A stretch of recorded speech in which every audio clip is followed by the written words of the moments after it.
So, we're going to talk about this. We're going to talk about Jews, modern day Jews, ancient Israel, Judaism, genealogy, and things connected and related to even what's going on presently, and how there is so much argument around who the true Jews are. Um, is modern day Israel truly Israel, the land in itself? The wrongs that have been done to another group of people, um, and so on. I mean, there's a lot that people arguments that are presented even within Christianity. You have Christians that are very supportive of Israel and Jews of today, and then you have other Christians who feel like no, that their Jews of today are not the biblical Jews. Also, once Yeshua came, there was a whole new covenant, a whole new, it went on, like the prophecies were fulfilled and things went on, and they were just a people that they no longer even exist. Okay, so I'm going to start by saying this. We have to look at prophecy and pay attention to how things are going, and also keep in mind that Jews, even those the Jews that were even during Jesus' time, what did he say? Father, forgive them, for they know not what they do. And there's never been a point or time where it was ever stated that they just no longer count, or that even though there were many Jews to go the right direction, many Jews that were caught the way, right?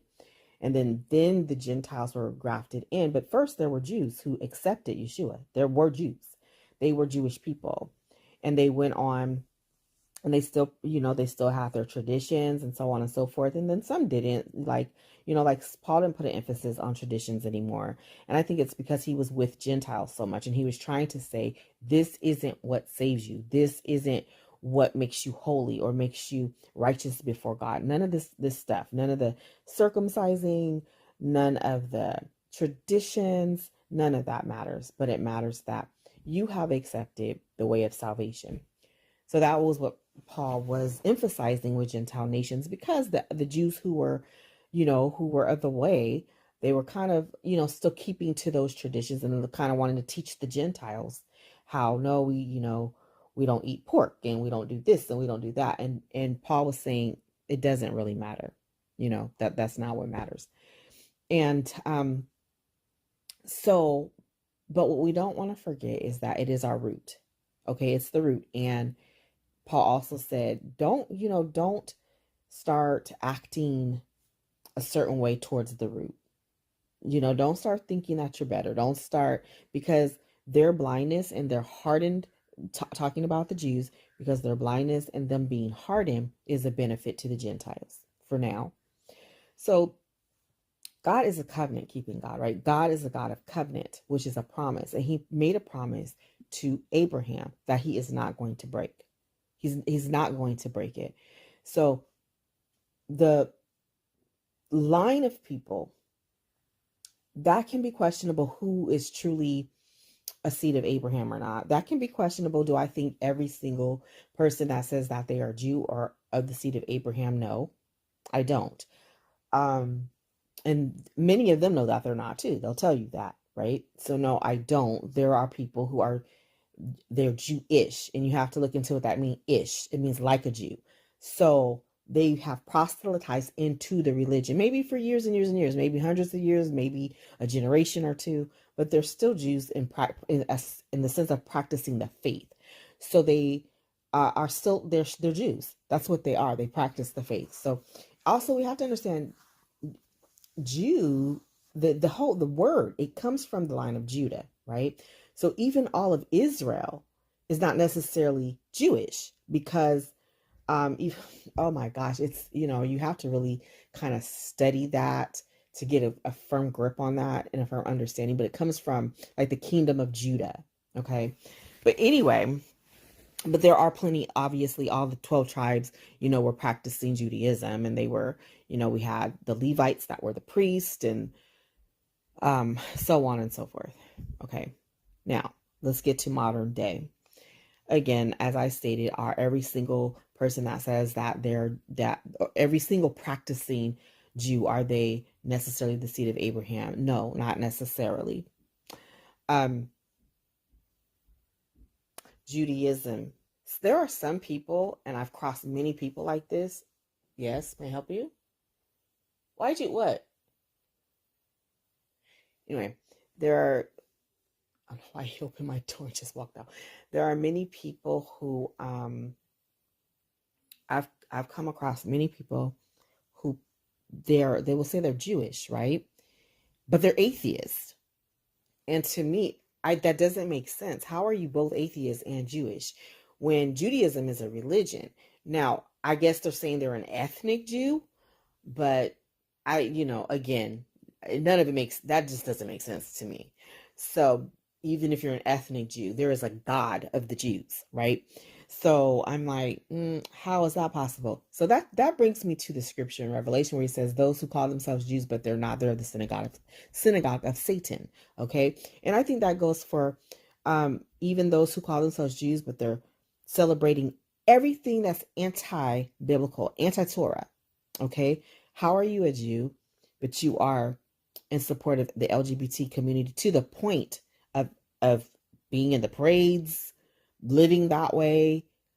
I just don't see how that's possible. I think that these are the Jews that the Bible's talking about. No, they're not. No, you're not. Because even if you don't believe in Yeshua of Nazareth, which most of them don't, you're still going to keep the ways of God to some, to some extent. Now, hypocrisy has always been something that was being addressed with them, right?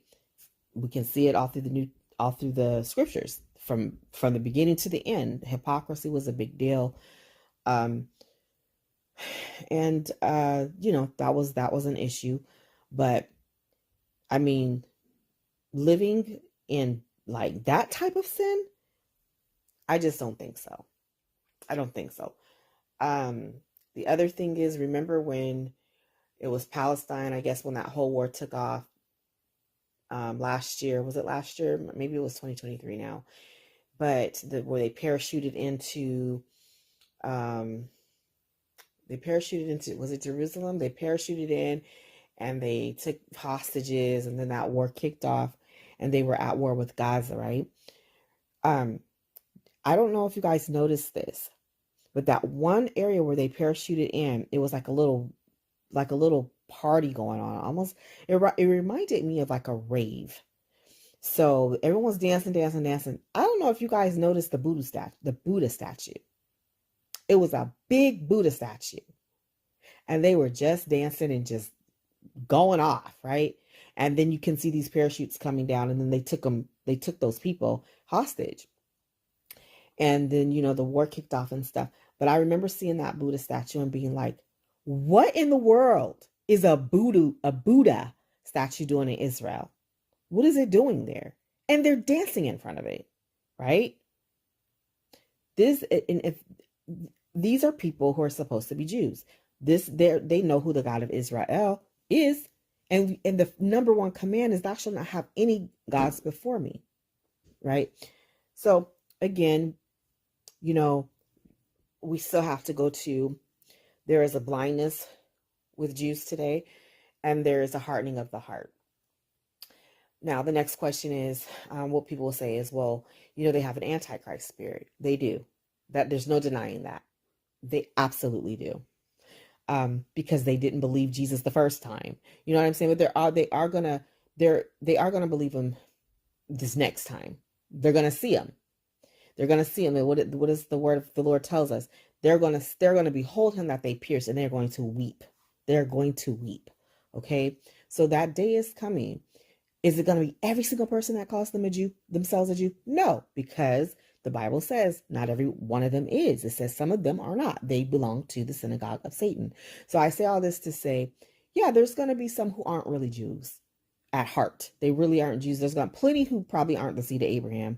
But then even those who say that they're practicing, they're not really. And but then there's going to be some that are, though. Okay, so we have to remember there's still some that they do love God. They love him. They may not see Yeshua as Messiah yet, but they love him. Okay, I've come across those too. I remember hearing this prayer by this Jewish man, when a woman that she was was the woman who imparted so much into all of us, when I was younger. But when she passed away, she had a beautiful funeral, and she has so much respect and honor in the city.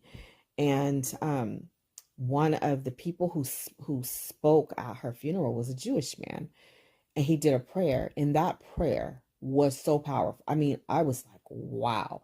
It had I had goosebumps, But I say all that to say there are some who, even though they're not walking, they don't have the sight to see Jesus yet, they will. And some of them, they come into it. Some of them come into it. We have some that are now Christians, right? And they're scholars, and they have TV shows, and they give their testimonies, and they talk about how they had that road to Damascus experience and how those scales came off of their eyes. Some, it happens already. But are the bulk of them the Orthodox Jews? Are they Antichrist? Very much so. However, God still has a covenant with Abraham, okay? Now, here's the other thing. That's why a lot of persecution will come to has already come to Jews, actually. They've been under a lot of persecution. But I want us to pay attention to something, though. I want us to pay attention to something concerning the Jews of today and what's happening. Keep your eyes open, because this is a word. This is prophetic. Where in Revelation it says what's going to happen is that the nations are going to gather around Israel to completely annihilate Israel. And that is when God shows his face, and he will not allow that to happen. Okay, so that goes to show his covenant is not broken. No matter what's going on, his covenant is not broken with them, right? Because he's literally going to show up and defend them, okay? With the words of his mouth, he's going to consume these nations, okay? And look at what's going on right now. I just got a text message from somebody who said